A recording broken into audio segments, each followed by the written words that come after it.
Hello, I'm Crystal Petrie. Welcome to another episode of 60 Minutes With. Wherever you are, whatever you're doing, make sure you subscribe to my channel right now. On this week's episode, I am excited to bring you excitement. Sometimes as we go about our life, work, home, it can become dull. We can lose our spark. We could lose our excitement. But here to educate us and teach us on how to reignite our spark, whether that's in work or home, wherever that is Mr. Carlton Inniss. So how are you, Carlton? I'm doing well, Crystal. I'm doing exceptionally well. Glad to be here. Glad to be a part of your show and connect with your audience. So thank you for having me. Absolutely. I feel like this is such an important podcast and such an important topic because I don't like to use absolutes, but I feel like most people at some point in their life, at some point in time, will lose their spark. So I'm excited to have you here to give people some tangible ways on how to reignite that spark.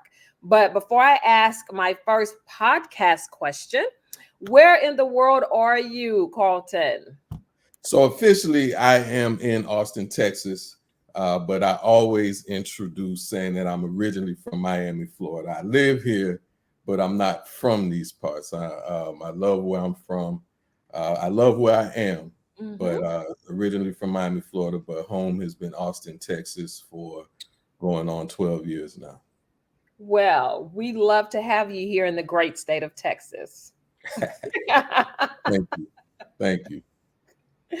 Okay, so for my first podcast question, how does feeling excited about your work, about your life, about your activities impact a person's overall sense of fulfillment?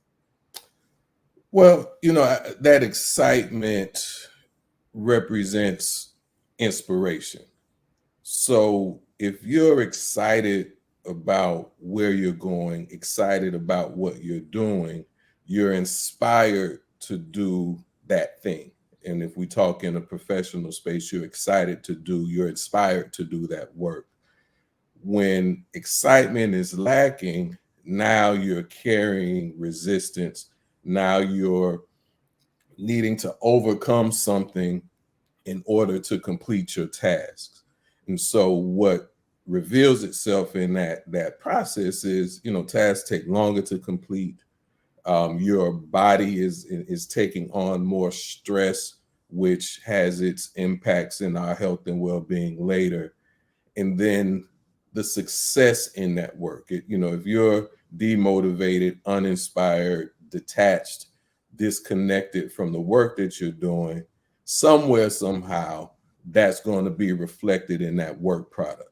So when you have that excitement, when you're inspired to go to a place, when you're inspired to work on a project or tackle those challenges that are inevitable in all things that we do in life and work, not only do you bring healthy energy to the completion of that task, you can be confident that that energy will also be reflected in the outcomes. Okay. Can routine, and I feel like people say the word routine as a bad thing, but really it isn't. People talk about, go to work, come home, eat, sleep, repeat, as if that's a bad thing. I consider it a good thing. Now, granted, everyone wants like some excitement here and there, but a good routine, I feel, is healthy. So I just wanted to get that part out before I ask this next question. Can routine and monotony lead to a sense of stagnation and boredom? And if your answer is yes, what can be done to overcome that? And if your answer is no, please explain that. So a lot of the answers that I give will be it depends, Okay. because it's to the individual. It's specific to the individual's experience, where they are, where they're going, et cetera, et cetera. So to your point, there's significant value in having a routine. There's predictability in the routine. Our minds, our psyche values predictability. In predictability, there's no risk. There's, you reduce things that you have to fear. You could imagine if, every day before you on your way to work, you had to go a different route.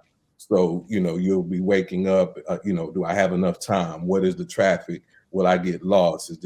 There's a lot of variables that would make your daily commute stressful if not for the routine. At the same time, if you find that you are on a daily basis bored, if you find on a daily basis that you're unfulfilled, if in that routine you don't have joy, you don't have excitement, you don't have inspiration, it's I'm just getting up, doing what I've always done, what to do. If that's where you are, then there's an opportunity into shaking up that routine.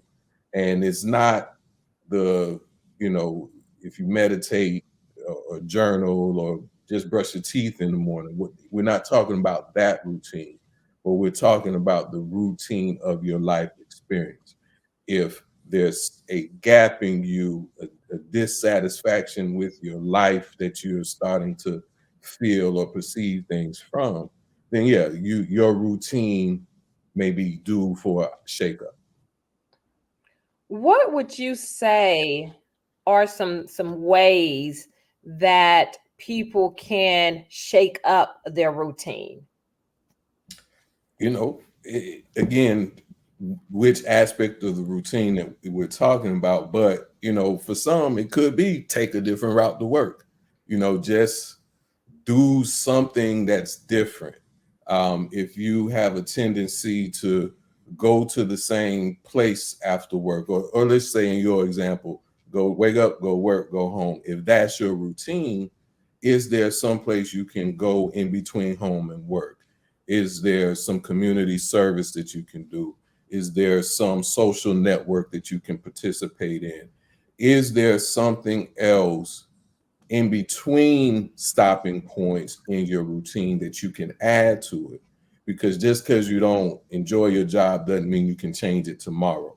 So understanding that there's some things that just have to be for now, what can you add? What can you incorporate? I mentioned the morning routine. If you don't journal, is that something that you can add to your routine? If you don't meditate, is that something that you can add to your routine? If you have inconsistency in when you work out, is that something that you can add to your routine? A lot of times something it's just incorporating something that our mind, bodies, or emotional needs may be having, that if you figure out what that is, not only have you added some energy and excitement to your day by having something to look forward to, something outside of the norm to do, but you also are doing something for your mind, your body, your spirit, and your overall well-being. Okay. And one of the things that I like to say and think about is whenever you are, for example, exercising, like you said, Carlton, or meditating, that if you can find something that you do just for you, because and just speaking as a woman, and of course Carlton, you can hop in here. A lot of times, and even men, I'm not going to leave men out, a lot of times everything that you do is for someone else.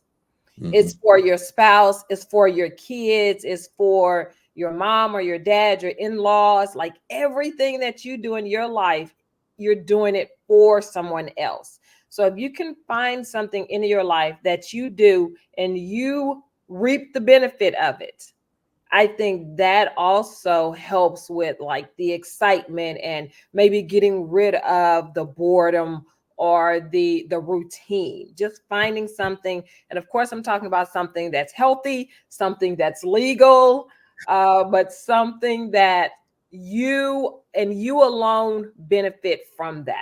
That Yeah, also helps as well. yeah.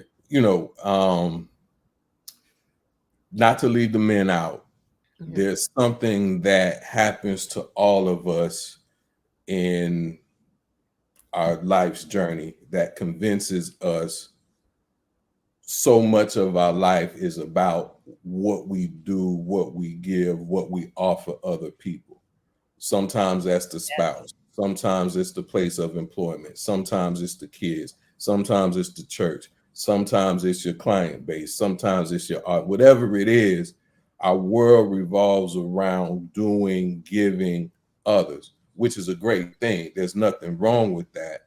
But often I find that I remind the people that I work with to ask the question, where am I in all of this? Where am I give to Absolutely. him, I give to her, I give to them. When am I Absolutely. giving to me? And what does that look like? So again, when I go back to it depends, it really depends on who you are, where you are. There are people who have no issue with working out, but they don't give their mind quiet time. They need that. There's some people who do get that, downtime in the evening, but they need that downtime so bad that that becomes a priority. When was the last time you exercised? So, do you have a hobby? When was the last time you served somebody that wasn't related to you, that wasn't working for you, that you didn't work for? Because even in that tending to family, children job, there is a reciprocal energetic experience when you actually serve, when you feed the homeless, when you go pick up, Earth Day was a couple weeks ago, when you go clean up in your neighborhood. It's energy, it's effort, it's a task, but how you feel at the end of it is significantly, it's from a higher vibration than maybe what it was before you started. So it's really, it's unique to the individual, but in your life, in your day to day, especially as you're looking to create change for the better, where are you in that equation, and what is your give back to yourself?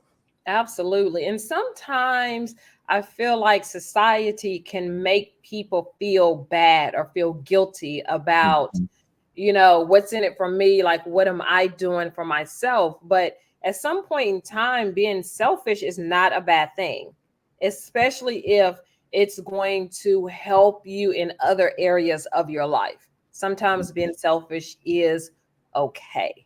Mhm.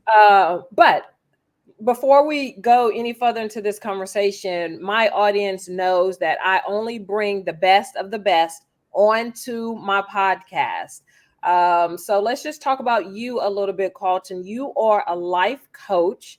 So tell us a little bit about what that is, being a life coach, and how long you have been doing that. So officially, I have been life coaching since 2016. I went full time with my practice in 2020. I am certified. I have several hours in training. I have several hours in coaching. As a life coach, there's a range in terms of what that means, because life is life, right? Are we talking about work life, professional life, talking about mental health, physical health? What is the life? What aspect of the life are we coaching? And for me, I specifically am that life coach for people in leadership roles. So my background is healthcare administration. I did that over 20 years, and I know what it was like for me. Coaching being my calling, being my passion, it was just an interesting dynamic as I worked in the day to day, worked in the operations, worked on budget, was that leader, so to speak, but had something else calling me. It gave me an opportunity to really see that work life experience from a higher vantage point, because as much as I was doing it, I was also looking at myself like, what are you doing? Right. And how are you doing? And how are you experiencing this? And to learn that, I'm not the only one with frustrations. I'm not the only one that's challenged. I'm not the only one that, has all the reasons to be confident, but sometimes somehow imposter syndrome kicks in when I have this big meeting to lead. So I took, in taking my work experience, taking the experience from my colleagues, the experiences of my network, I've brought all of that insight into my coaching practice and help people in leadership roles. So whether it's corporate space, entrepreneurial space, whether you're a chief operating officer or a pastor, if you're in leadership, what does work-life harmony look like for you? What does it feel like? And in understanding that, where are the gaps? And so as a coach, I work with leaders on filling in the gap from where they are to where they ideally want to be. And in being a life coach, I'm able to do that looking at all areas of your life. So some people I work with, 80% of our dialogue is around work dynamics. Some people I work with, they very much have been hired for professional purposes, but our conversations are centered around the balance at home, the conversations with their partner, the challenge of being this professional, but also being present for their children and for their family.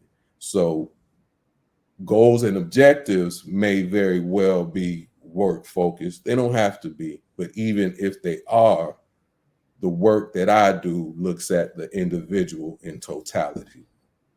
If someone is interested in speaking with you, Carlton, their leader, or maybe they are in the midst of being promoted to become a leader, how can they get in touch with you? Easiest way, go to my website, carltoninnisco.com, CarltonInnisco.com. And send me an email, send me a message, schedule a discovery call. All of that is at no cost. It's something I'm more than happy and enjoy doing, just meeting somebody, understanding where some of their stuck points might be occurring, and seeing how I might be able to support them through it. And the added benefit that they will receive is because I'm connected to a network of coaches. If what I do isn't the fit for what they're looking for, I know somebody who can support them. Okay. And what about people who maybe are not yet leaders? Do you work with them as well? I do. I have masterminds. I have other programming within the scope of my coaching practice that gives them insight into who they are so that they can take that information and continue to grow as a professional. So I do a lot of talks with students. I visit universities, talk to undergraduate, graduate programs. So even though they don't have that title, even though they don't necessarily have that scope of responsibility, leadership is also a mindset. So if you have inklings that that's where you want to go, or have inklings that, that next promotion that you get will be manager, will be fill in the blank title, but you have people that you're responsible for, we can still talk, because at the end of the day, at the core, I'm a life coach. And on the side, I do help people outside of the professional space. Is not what I tout, is not where I would say is my subject matter expertise. But because I'm a coach, the technique and the methodology can apply across multiple areas of an individual's experience. Okay, thank you so much for that. When someone is excited about their work, excited about their life, do you find that they are more focused and more productive in that? Generally speaking, because it's a mathematic equation in a lot of ways. There's energy, there's the energy you start the day with, there's the effort that you have to put into the task, and then there's the output as a result of that task. If you're excited about what you do, there's almost an outside source of energy that's fueling you through your day. It's that project that you can work on, for 12 hours and like, dang, what happened to the time? It's work, it's effort, it's draining. You're going to be exhausted at the end of it all. But because you're excited and inspired, you make it happen. When uninspired, when lacking excitement, that energy that you start the day with gets invested in just getting you going and getting you dressed and getting you out the house. You spend energy in the car getting your mind right on the way to work, so that by the time you show up, if you had 100 coins to spend on a day, you've already given away 30 or 40 of them. Whereas if you're excited and inspired, you show up and might be like, man, where does extra money come from? I started with 100, but I got 150. Or, you have extra energy to get things done. So excitement does matter. And we know it personally. You're excited to go to a particular event, favorite musician, favorite artist. You're excited to go to that concert where, for the Beyonce tickets, you forget that you spent $1,500 on them. You just happy to see Beyonce. Whereas, when you're uninspired or you're being dragged to do something, you spend $1,500 on a Beyonce ticket and you're not a Beyonce fan, you're going to have some angst about that experience. Absolutely. Absolutely. How does being excited about your life, being excited about work, help you be more creative and also helps develop and implement problem solving skills? So, great question. And one of the things that I incorporate in my program is it's called the Energy Leadership Index Assessment. So this is an assessment that looks at mental, emotional energy on a scale, 1 being apathy, 7 being absolute passion. The scale is 1 to 7. And where are you at any given moment in time, but also what happens to your energy under stress, understanding that thoughts, feelings combined eventually will lead to the actions that you take. So if you low vibe in your thoughts and feelings, then your actions are going to be low vibe.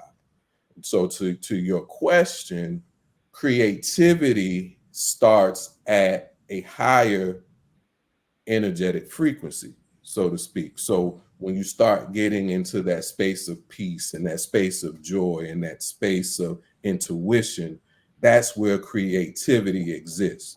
So if you're excited about your work, if you're excited about your life, you're able to access those higher vibes where you can be creative, where you start to have aha moments, or to answer your question, you're solving a problem and you're like, oh, I don't have an answer. I can't figure this out. But you just let it go. Let me gravitate to my happy place. Let me find my peace. Let me find my joy. And while your focus might be something else, the solution just pops up like, oh, there it is. And so what happens if you're low vibe, if you're unexcited, if you're uninspired, if you're unmotivated, you're going to have a harder time crafting the solutions that you need. You're going to have to burn more energy to come up with that idea. Whereas if you love what you're doing and you love where you are and you're excited about the prospects, the ideas just flow because you're at that higher vibe, you're at that higher energy level in thought and emotions. So now you're in a space where the creativity just flows from you and flows through you. I think, Carlton, that goes back to something you said earlier. Whenever you are excited about your day and you can't wait to get to work or wherever you're going, you don't exert as much energy. Correct. And so with this, if you're not excited, you are using so much energy just to get out of the bed. By the time you have to figure out something or work out a problem, you don't have the energy to do that. As opposed to if you are excited and I can't wait, you have all, as you stated, you started with $100, then you end up with $150. Like, how did I get all of this extra? But you have like the extra energy to come up with these amazing ideas and to problem solve and things like that. So I think it really goes back to, and of course, no one on here is a doctor or anything like that, but I just feel like when you have more energy, you can be more creative. I mean, it's just physics after that. If you have more energy, that means you have more to give to what it is that you're doing. And if creativity is one of the things that you're doing, want to be doing, need to be doing, then yeah, you have more energy to be creative.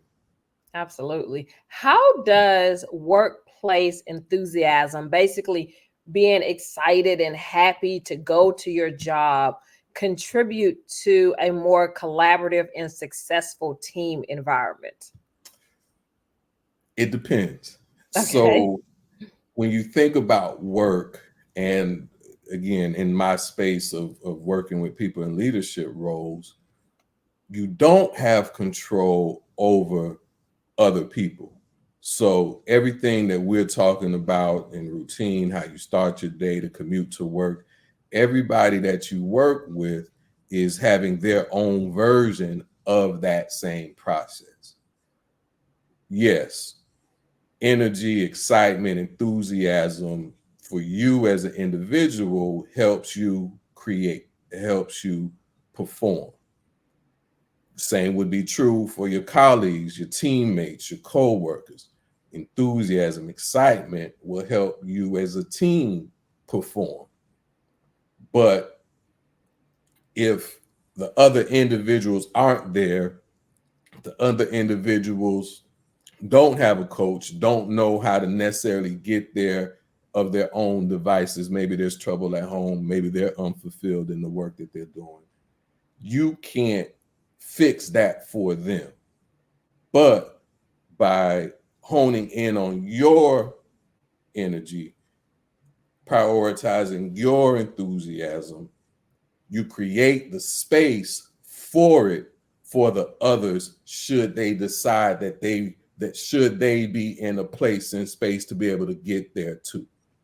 So often we can, in particular leaders, but I think it's true for all level of employee, all workers, we can be barriers to our own progress. So if you're unenthused, you take that into the room.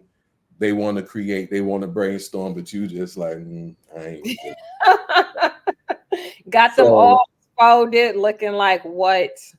you can control you. So if you go from this to, yeah, man, let's go, I'm ready, at minimum, you're allowing others to see that. You're allowing somebody else who may have been unsure to say, hey, I'm gonna join Crystal in excitement. And then somebody else say, well, Carlton and Crystal excited. Let me join them too. Now you still might have somebody that's, Mhm. but by opening yourself up, by allowing in excitement and inspiration for yourself, you allow it for the rest of the room. You allow it for the rest of the people that you're working with. And like I say, with the folks that I work with, the people that you're leading to get to that same place. Now, there are multiple techniques you can use to try to convince, coerce, or coach people up. But at minimum, if you do it for you and make sure that you're up, you create space for others to join you as well. Would you say that that energy, that excitement, that enthusiasm is contagious? And I know we're talking about in the workplace, so I'll just stay in that lane. Would you say that excitement, that enthusiasm that you would display or someone would display is contagious? But also, would the lack of excitement, the lack of enthusiasm, is that contagious as well in the workplace? It's like, again, it's physics. Energy is physics, and emotional energy, mental energy, actionable energy is all physics. So like energy will attract like energy, and it is infectious. It will influence other people. You know, if you've ever had the experience where you've walked in the room and you feel in one hand like, dang, like this, the energy in here is good. Like they have a good time. The Yeah. DJ doing this thing, you know, everybody ready to have a good time. You feel it, you know it, you sense it. But you've also walked into a room where it's like, damn, who died? What happened? What the mood in here is just off. So Yes. that's energy bouncing off another's energy. So what I often coach around is you be up. You climb up the energetic scale however you need to based on, you know, the strategies we put in place. So you ensure that your vibe is high, then you bring that into the room. So you give the room a chance to vibe high. Your energy, your inspiration, when it's authentic, is infectious. People will feel it, people will receive it. The converse is true. If you enter a room and you are neutral, let's say that, but you encounter somebody else who's in the foul mood, that's when you have to decide, am I going to match them or am I going to stay above regardless of where they are? So even if they don't come up to meet you, what you allow for is the average in the room. So as I talk about the scale 1 to 7, if they're 1 and you're 7, what is that? 3.5. So the average is 3.5. But if you go down and they stay down, you dropping the average down. So the experience collectively, while you don't have control over all things, all people, you have control over your part, which will still have impact and influence on the room. Okay. I completely got that. I completely got that. Carlton, what would you say as a life coach is your intention in this space? What is your goal in this space? The short version is to help people get from where they are to where they want to be. Um, you know, the coaching, as I said, revealed itself to me a long time ago. It's been calling me at least since I was a teenager. And in that calling, in my experience, in my exposure to it, the motivation simply was this person is having a problem. How can I support? How can I help? How can I guide them on the other side of this problem? Because where they are and where they want to be are two distinctly different places. And where they want to be is better, at least they perceive it to be better than where they are. So bringing it forward into my professional space, into, you know, when I have that discovery session and kind of explain what I do or how I do it, the basis of it, this is where you are, where do you want to be, and let's strategically figure out how we get there.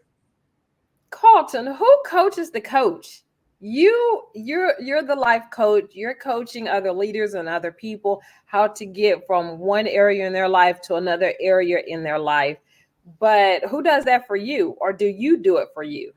I do, it's both. You know, in a crunch, I'll coach myself. You know, I'll ask myself those questions. I'll, you know, apply the tools to myself, especially if it's a recurring frustration. Like, you know, I don't necessarily, I'm human, surprise. So I may not pick up on an opportunity immediately, but as it reoccurs, it's like, okay, what do I need to do? What is my goal? What is the ideal outcome that I want, and what's getting in the way? So occasionally I can step out of my uh, egoic mind and assess myself. But coaches have coaches. So as I talk about my network, I leverage my network. So one of my colleagues, he and I meet every Tuesday, and he talk about what he has going on. I talk about what I have going on, and whoever needs the most uplift on that particular day, we offer each other. My mentor, she's a coach, so she's been mentoring me since I was an administrator. Now that I'm on the other side of that work life experience, she's still my mentor. So I will occasionally call her, text her, and just say I need a talking to. I know I'm dealing with something that I can't shake off. It doesn't feel good. It doesn't feel right. So we'll schedule a time and she'll talk me up. But I also have what continued my coaching journey was having coaches in my work life. And so I still remain in communication with them. So if my colleague's not available, if my mentor is not available, or it's really gotten big, like I need a big talking to, I still have the coaches who've been coaching me since 2000 something that are available. So yes, I am a coach, but also still reap the benefits of being coached.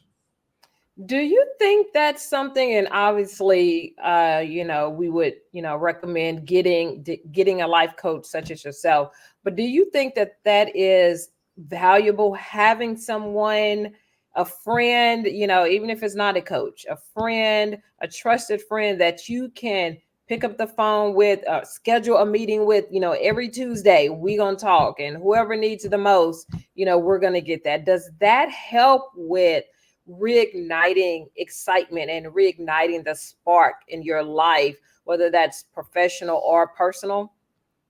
It can. So this another, it depends. Uh, Coaching is different than therapy, is different than mentorship, is different than friendly advice. Okay. All of them have value. All of them, if not on a recurring basis, you should access on some level of frequency. If you have never talked to a therapist, to your audience, talk to them. Just, just say, spit it out, get some feedback. If they say you good, you don't have to worry about it. Great. If they say, maybe let's schedule some time next week, then maybe there's an opportunity for you all to explore. With friends, they have the best of intentions. Friends, family, they want the best from you. But it's also understanding in that space of giving advice, they're giving opinion, they're giving what they think is best, predicated on their life experience, based on how well they're able to communicate thoughts and ideas. So friends are great for an outlet at minimum. Just having somebody you can data dump to, whether they receive it, give you opinion, give you feedback or not, just getting it out and off your chest has huge and significant value. When it comes to making decisions from that feedback, or, friend, I got an interview tomorrow and I'm struggling here and I'm struggling there, let's talk about it. You have to give context to who it is, where they're from, what their experience is, where that source of information might be. Whereas if you get a professional, they're not necessarily worried about protecting your feelings. They should be considerate of it, but they're not protecting your feelings. They're not, worried about your relationship tomorrow. Yes. And something else to be mindful of, at least with coaching, definitely therapy and coaching, is what is their training? What is their certification for carrying you through a process, carrying you through whatever might be challenging you? So now, if you got a friend that's a coach, like my friends take full advantage of it, right? So that's what, they say, you got some coaching times. I put on my coaching hat and I coach them. And I coach from, I'm not worried about how you feel. I'm not worried about what you think about me. I'm just, as if you were somebody that hired me, I'm giving you feedback. I'm asking you questions. I'm responding to you from that space. When it's a friend, they may just say, man, you just need to da-da-da-da-da. If I was you, I would say da-da-da-da-da. If I was in your position, I would just da-da-da-da. There might be value in it, but they're not coming from a professional standpoint. It may not be a tried and true method. And when you do what they say you do, you're going to be like, girl, you know you got me fired today. Right? So if in that space, meet with your people, schedule it weekly. There's so much emotional and energetic value to doing that, right? So when we go back to what we talked about before, sometimes it don't matter how you get up, make sure it's legal, but you just get up. So if talking to your homie once a week gets you up, take it. But also when you get guidance, when you get advice, be mindful of the context from which it comes. You was on it on that, Carlton. You was on it. How does excitement in your life fuel somebody's desire to learn something new, to do something new? I find with learning, especially for adults, there has to be a certain readiness for it. Even me, as much as I'm always reading a book. I have this saying I learned a long time ago: as long as you're green, you're growing. As soon as you're ripe, you're ready to rot. So I value staying green, stay growing, stay learning.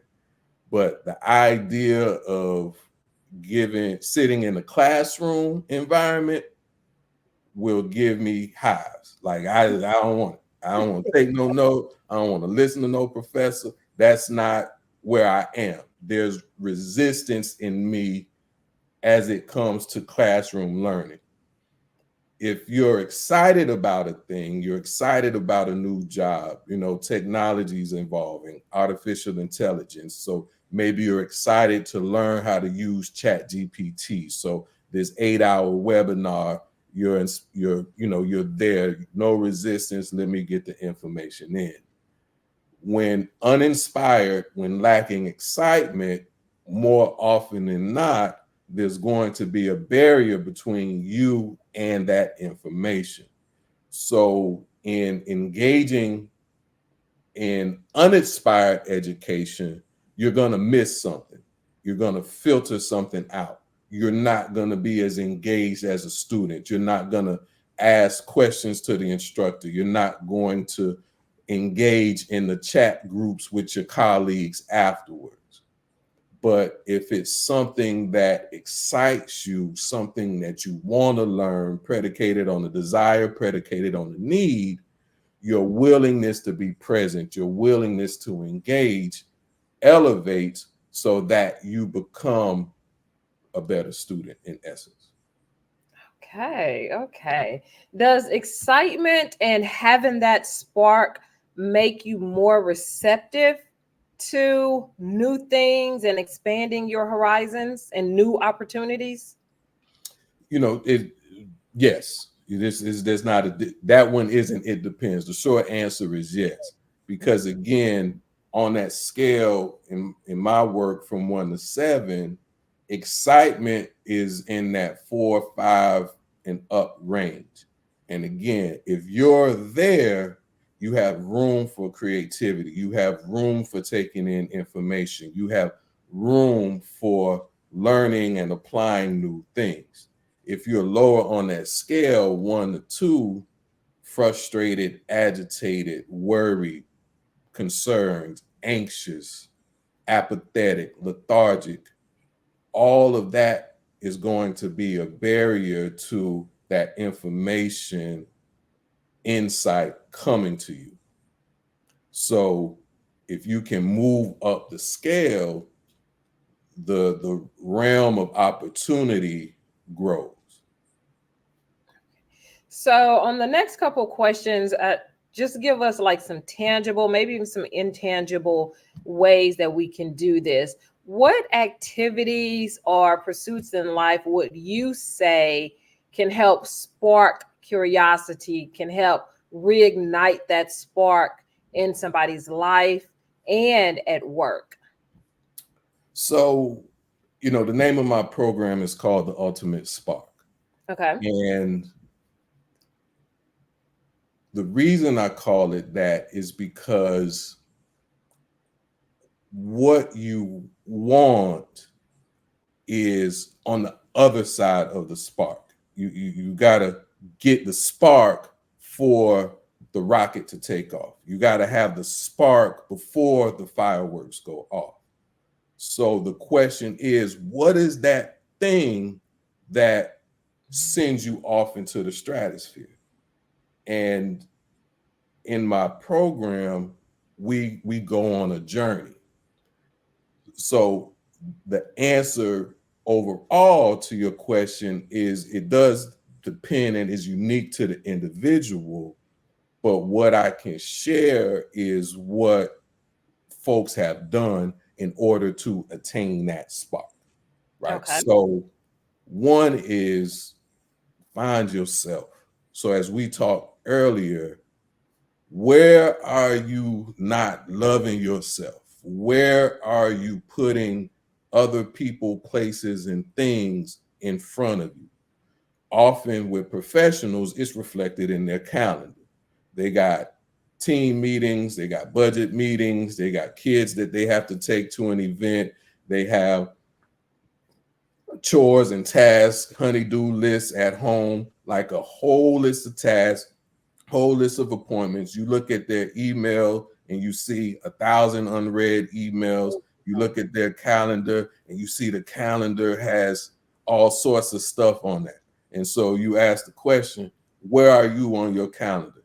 And they are in the little empty white space that might be there. It's not scheduled, it's not planned, it's not committed, because something else could easily take it over. It's fill in that space. Hey, I need to talk with you. Okay, put it in the space. So what could have been you time has now been given to somebody else. So first thing is reclaim you. So even if you put a block on your calendar that says don't do nothing, that's fine.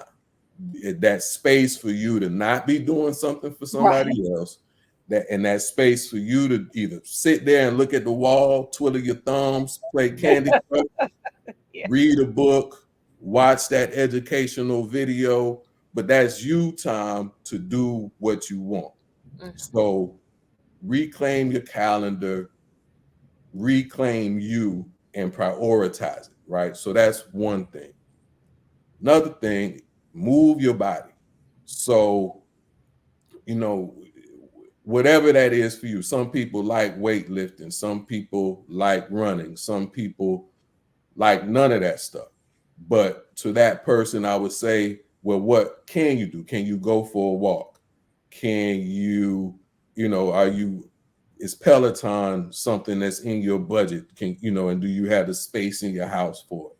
But you got yoga apps. I'm under currently in the down. I use the Down Dog Yoga app. I'm doing their May Yoga Challenge, so I'm on day 15 of the May Yoga Challenge, and I do it from home. So whether it's a 10-minute routine or 1 hour and 10-minute routine, I'm able to get in good stretching. I'm able to get in cardio. I'm able to get my body moving all in a small space, the size of a yoga mat at my home. So, what is it that aligns with who you are that gets your body moving? Because, to not be a clinician, my version of it is the movement shakes up that energy. It breaks up some of the angst and anxieties that your body has stored. It allows you to shake off some of the burden of the day while also getting your heart beating better, getting your blood flow flowing better, giving your brain the space to function better, moving you up that energetic scale. And so a lot of the people that I work with, when they come in, to me in a place of frustration, often that exercise has been lacking. It's either something they used to do that they got away from, or they don't do as frequently as they used to. Or one individual would say, I would intend to go work out on Wednesdays, but if I get a meeting, then I won't do it. So that particular person, he's put workout days on his calendar, and his secretary, his wife, everybody knows on these days, this is what I'm doing. And Okay. then, and I think that, a third thing would be talk to somebody. So going down that list, be it a therapist, be it a coach, be it a friend, just start engaging, just start saying out loud the things that are kind of consuming your being, consuming your thoughts, troubling you, frustrating you, worrying you, where you experience anxiety. Just start getting it out and see what you hear. Somebody is going to tell you something from a perspective that you can't see it from. I liken it to photographs, right, and mirrors. So they talk about, we see ourselves in the mirror all the time, but when we see a photograph, we're like, who is that? And so you go from, seeing yourself to seeing how you're seen. And who knew you had that extra, noggin on the back of your head? Everybody else did, because they see it all the time. So by talking things out, by saying it out loud to somebody who cares, who's invested in your well-being. So this is more from an accountability partnership, so to speak. But you get somebody who's invested in your well-being, willing to keep some accountability in front of you, giving you perspective that you may not have been aware of or fully conscious of. So that spark that you seek, I've been approaching it this way. What happens if, based on feedback, I go this way? Okay. Okay. How can someone cultivate or grow? How can someone in my audience that's listening, that's watching, cultivate a growth mindset that embraces challenges and finds excitement in learning and finds that spark that you're talking about? That's how can they cultivate it? Yeah. Is it's tricky, but the easiest answer I can give is make a choice. Decide that that's what you want to do, because in making that decision that I want more, or I want different, or the way I'm living, the way it happened for me, right? My spark, it was uh, this not life, right? I moved to Austin. I work for a physician group, so I do a lot of travel throughout the day from location to location. So on any given Tuesday, Monday, Wednesday, whatever day of the week it was, I'd be driving through Austin and I see people jogging, I see people hiking. If I go past the Lady Bird Lake, I see people on kayaks, and I'm like, it's 10 o'clock in the morning, it's 2 o'clock in the afternoon, it's 6 o'clock. What's going on? All I'm doing, go work, go home, work, home, work, home, work, home, gym, work, home, gym, work, home, work, home, work, home, work, home, That gym. routine we was Right talking in that about. routine. And I'm saying these people are living. And so I looked at myself and said, wait a minute, am I not living life? And I'm in my 30s at this time. And I was like, I need to do something different. And so I didn't know what it was. I didn't know what it would look like. I didn't know, 10 plus years later, I would be being a life coach on your podcast, right? That wasn't my prediction Yeah. at that point. But what I said is, I want to live my life. I want to maximize my life experience. So, in saying that out loud, making that decision and being committed to it, I find books, I find inspirational leaders, I find a new set of friends, I release old behavior patterns, I release relationships that don't serve me. all these things start happening in my life aligned with where I said I want to go. But there's work in there, there's disappointments in there, there's hurt feelings in there, there's frustrations and challenges and tough decisions. There's money being spent to go hire a coach. There's books that require reading. So it's work in there. But if you're committed to it, then you're inspired to do the work. But all of that comes after you've decided that this is what I want. So for me, anybody that I work with has to be coachable. And in order to be coachable, you have to say, I'm willing and wanting to be coached. I Mm-hmm. have, I've had discovery sessions. I've had conversations with people who may not like where they are, people who have another place that they're aspiring to get to, but they're not coachable. They haven't made the decision that I'm going to commit to this journey. And what would you say is the time on that? And I know time is different for everyone, but I don't want people thinking that like the choices that you made and the decisions that you made, the coaching, the purchasing of the books, like all of that was in a day or a week. This Yeah, takes time to do, right? To cultivate that takes time. It takes patience, right? Let's speak to that. you said the word, time, yes, but what can time is not ours. We don't own it. We don't possess it. Time is independent of us. So what we can do is have patience. We develop patience. We offer self grace. We learn in reclaiming yourself, right? In prioritizing you. There's other things that entails. That's talking kinder to yourself. That's understanding the ego and how it speaks to you and how it has unhealthy influence in your life. But so once you've made the commitment, you say that this is what I want to do, you start to learn those things that you need to offer yourself in the process. And so being able to be patient, able to offer yourself grace, learning how to forgive yourself and forgive others, learning how to, set a goal, set a date, set a timeline, but not feel guilty or shame if you miss it, right? Sometimes life happens and you may want to be at a certain place by a certain time, and everything that you've built and created is such that it helps you get there.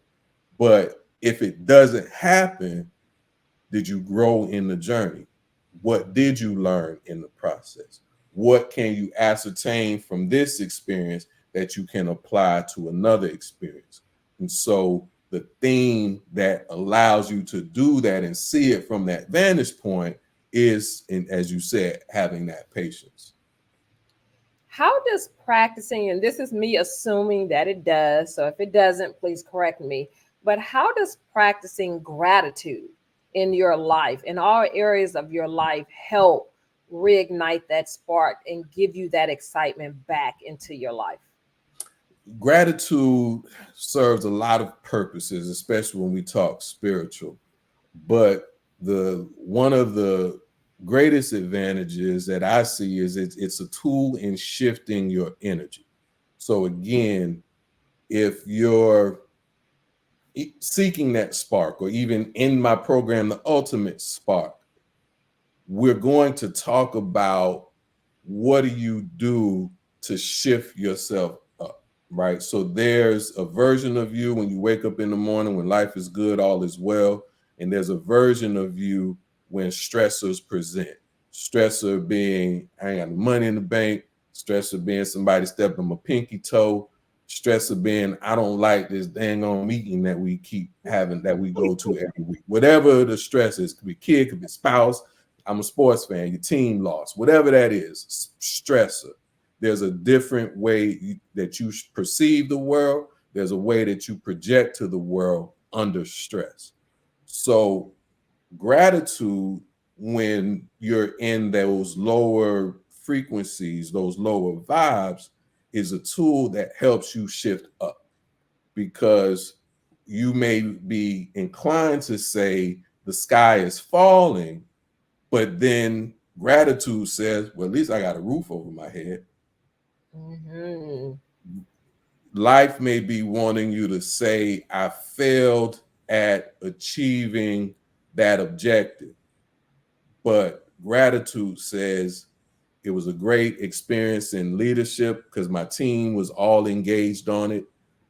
We missed this mark, but we have a very clear mark for next year's strategic plan. We didn't achieve 100% of the objective, but the 80% that we did get to benefits everybody and it benefits that 80%. So gratitude is all around us, because if even if they say you're frustrated about life, like my life sucks, like, oh, I don't have nothing that I want and the world is against me. Well, that means if you're feeling that way, that means you value life. So at least you're alive. You're True. alive. You can complain about life. That's something to be grateful for. I may not like here, but at least I am here. So you can be grateful for that. And what happens when you're feeling low, that gratitude that you can identify and truly have appreciation for, you shift up. And when you shift up, like we've been saying, now you can be more creative. When we shift up, now you're more attractive to clients. When you shift up, your performance is reflective of that. And so your outcomes start to improve. When you shift up, you can eliminate the egoic noise. You can eliminate the experience of the past. You can eliminate the fears of the future and say, okay, coach, when I eliminate the noise, I can see clearly what it is that I want. So let's capture it, let's write it down, let's get it on paper. And then that becomes our goal line versus I'm apathetic, I'm unhappy, I'm depressed. I just want something better than this. That's not the spark, because we know you want better than this, but what does that look like for you? And so Right. when you're able to shift your energy up, you can be more engaged in identifying the opportunities and the solutions and resolutions for where you are and where you're trying to get to. Okay, Carlton, I have a couple more questions for you. I know we're a little bit over our hour mark. So do you have a few more minutes to spare I with have me? a few more minutes. Excellent. Okay, so a couple more questions here. When someone, because I'm going to speak that into my audience, I'm going to speak that into my listeners. When someone reignites that spark, how does it help them personally? How does it help them at work? How does it help their community when that one person reignites their spark? Because we coexist with each other, even when we don't want to, right? We turn on the news, you got a whole bunch of people who don't want to coexist with each other. But whether you want to or not, we are in this existence together. A better version of you is a better dynamic wherever you are. So if you're happy and healthy and flourishing and you go to work, that's what people see. And there's going to be a percentage that, oh, he think he know everything. He think he's so smart, blah, blah, blah. Okay, fine. We give him that. But then there's going to be another percentage that sees you and says, I want some of that. Look at how she moves. Look at the energy that she brings to her work. Look at the successes that she's having. How can I tap into that? Can she mentor me? Can I ask who helped you? Maybe, can I talk to your coach? When you talk community, same thing. One, when you're in your zone, when you're fired up about life and you go out and serve, the people that you're serving receive that too. You know, when you go serve or feed the homeless, for example, you're not just giving them food, you're giving them love, you're giving them hope, you're giving them inspiration to keep going, because the basic need is to eat. So whether somebody tossed them a sandwich from their car or somebody's feeding them soup from the soup kitchen, they're getting that basic need met of having food. But when it happens from a place of somebody caring about them, somebody concerned about them, somebody willing, you turn the soup and you tell a joke. So not only have you fed them physically, you fed them spiritually. So when you bring the better version of you to your home, to your work, other people feel it. And as we talked about earlier, that energy transfers and it is infectious. If you're a parent and you want your kids to perform better, just be a better person. You don't have to figure out how to be a better parent. If you're happy, if you're healthy physically, if you're healthy mentally, if you're healthy emotionally, and when your child comes to you with a question or concern, you respond from a healthy place of love, a place of confidence, a place of a consideration for their well-being and success. That's what they feel. But if you're downtrodden, if you're frustrated, if you're agitated, if it's me against the world, the answer to your child's question is going to be infused with that. And so the easiest answer that I can give, and I do hone on this with the folks that I work with, is you start with you. If you good, you give everybody who encounters you the opportunity to be good as well. But if you in a funky place, that's what you're carrying with you. And so the others you encounter will have to decide for themselves, I don't want to let Carlton's attitude affect my mood. So let me go figure this out for myself. Maybe they have the tools, maybe they don't. But if you are up, you create space and opportunity for everybody else to join you. Absolutely. Okay, Carlton, I have my final question for you. Who do you think would make a great guest on the podcast, but you have to help me get them on? So my friend, frat brother, business partner, Alexander Williams. He's a founder, owner, creator of Aura, AURA, Rainwater. And, for me to coach mind, body, spirit, to talk mind, body, spirit, what he does is hone in on water's relationship with all of that. We need water for our synapses to work. We need water for our minds and our heart to align. We need water for our muscles. We need water for our laughter. We need water in the morning. We need water before we go to bed. We need water throughout the day. We need water from our fruits. We need water from our vegetables. We need water, right? But water also has a relationship with us. There's studies that have shown how you speak to water has impact on its cellular structure. The containers that you keep water in have impact on its makeup. So Alexander, in addition to being an entrepreneur and having a product, he's studied and learned and explored the science of the water.